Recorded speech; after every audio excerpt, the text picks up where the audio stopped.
राज्यातील पशु चिकित्सा व्यवसायी संघटना व पदविकाधारक पशुवैद्यकांची संघटना त्यांच्या विविध मागण्यांसाठी 15 जून पासून आंदोलन करीत आहे, पण अजूनपर्यंत मागण्यांची पूर्तता झाली नाही। त्यामुळे संघटनेने रविवारी 1 ऑगस्ट पासून राज्यातील सर्व जिल्ह्यातील सर्व सहाय्यक पशुधन विकास अधिकारी व पशुधन पर्यवेक्षक तसेच खासगी पशुसेवा देणारे सर्व खासगी डिप्लोमाधारक पशुवैद्यकांनी बेमुदत संपावर जात असल्याबाबत शासनाला निवेदन दिले। त्या अनुषंगाने शासनाचे व लोकप्रतिनिधींचे लक्ष वेधण्यासाठी जिल्हाधिकारी कार्यालयाजवळ धरणे आंदोलन आयोजित केले आहे। भंडारा येथील जिल्हाधिकारी कार्यालयासमोर सोमवारी 2 ऑगस्ट रोजी सकाळी 11 ते दुपारी 2 या वेळेत धरणे आंदोलन करण्यात आले। यावेळी सर्व शासकीय व खासगी डिप्लोमाधारक पशुवैद्यक यांना उपस्थित राहण्याचे आवाहन संघटनेचे जिल्हा अध्यक्ष डॉक्टर प्रवीण टेंभुर्णे, सचिव डॉक्टर संजय ठाकरे, भंडारा पंचायत समितीचे पशुवैद्यकीय अधिकारी प्रवीण वैद्य, उपाध्यक्ष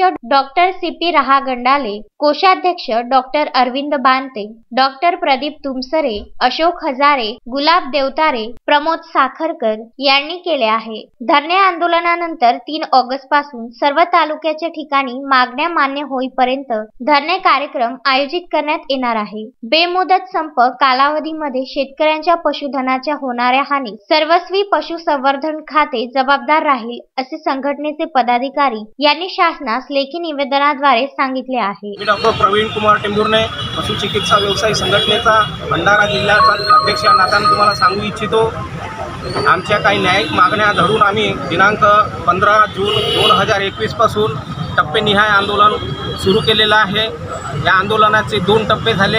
आज या आंदोलनाला जवळपास 2 महिन्याचा कालावधी लोटत आहे।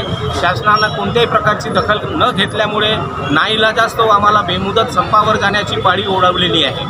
त्या अनुषंगाने सर्वात महत्त्वाचा विषय म्हणजे 1984च्या कायद्यामधल्या ज्या अधिसूचना आहेत त्यानुसार आम्हाला स्वतंत्ररित्या दवाखान्यामध्ये काम करता येणार नाही। त्यामुळे आणि ही कामं करत असताना जे पदवीधर नोंदणीकृत पशुवैद्यक आहेत त्यांच्या देखरेखीखाली आणि निर्देशानुसार काम करण्याचं सांगितलेलं आहे।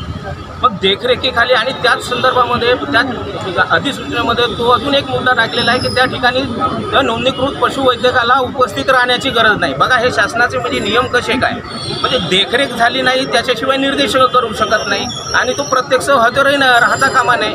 तर हजर नाही राहील तर देखरेख कोण करेल, देखरेख नाही झाली तर मग निर्देश कसा करेल, अशा प्रकारचं ह्या सावळा गोंधळ ह्या अधिसूचनेमध्ये दिलेला आहे। त्याच्यामुळे आमची विनंती आहे की आतापर्यंत जसं 2092 पर्यंत आम्हाला पार्ट 2 मध्ये जे रजिस्ट्रेशन नोंदणी मिळायची त्या नोंदणीचा अधिकार आम्हाला मिळायला पाहिजे, जेणेकरून जे खाजगी पदविकाधारक आमचे प्रॅक्टिस करतात त्यांना सुद्धा याच्यातून सवलत मिळेल, अशा प्रकारची आमची मागणी आहे। प्रवीण भोंदे, विदर्भ न्यूज, भंडारा।